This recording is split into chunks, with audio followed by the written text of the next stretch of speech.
गणेशाय नमः। आज से हम पुरुषोत्तम मास का मातम्य प्रारंभ करने जा रहे हैं, जिसका पहला अध्याय हम आज शुरू करते हैं। एक बार बहुत से ऋषि मुनि जन नैमिषारण्य तीर्थ में जाकर यज्ञ करने में तत्पर थे। उसी समय श्री सूत जी तीर्थ यात्रा के निमित्त भ्रमण करते हुए अपने शिष्यों के सहित वहां पर आए। मुनियों को देखकर नमस्कार कर आनंद मग्न हो गए। वक्कल वस्त्र पहने प्रसन्न मुख, चेहरे पर क्रांति, परमार्थ में निपुण, चंदन से शोभायमान, तुलसी की माला तथा जटाओं का मुकुट धारण किए हुए महाशरणम इस अद्भुत मंत्र को जपते हुए सूत जी को देखकर नैमिषारण्य के महर्षि लोग उठकर खड़े हो गए। मुनियों ने हाथ जोड़कर कहा कि हे सूत जी, हम सब लोगों को भगवान की अद्भुत कथाओं को सुनने की इच्छा है।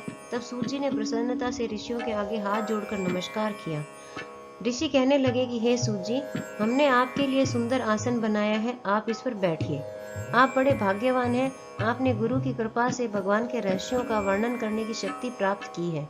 इस संसार सागर में हजारों बातें सुनने योग्य हैं, परंतु उनमें जो भी सार वस्तु हो, संसार सागर डूबते हुओं को पार करने के लिए जो शुभ श्रेष्ठ कथा आपके विचार में हो, वही बताइए।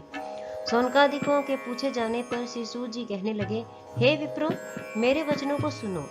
मैं पहले पुष्कर तीर्थ गया और वहां से हजारों तीर्थों में होता हुआ हस्तिनापुर गया।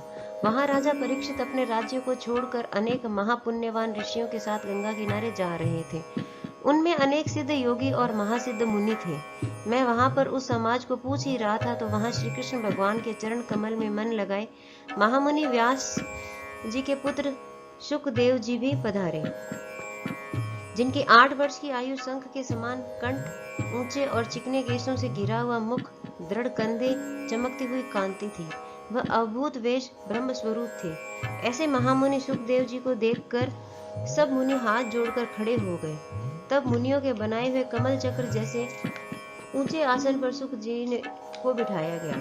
उस आसन पर बैठे हुए ज्ञान समुद्र के चंद्रमा सुखदेव जी ऋषियों की पूजा को ग्रहण कर ऐसे शोभायमान हुए जैसे तारागण में चंद्रमा शोभायमान होता है।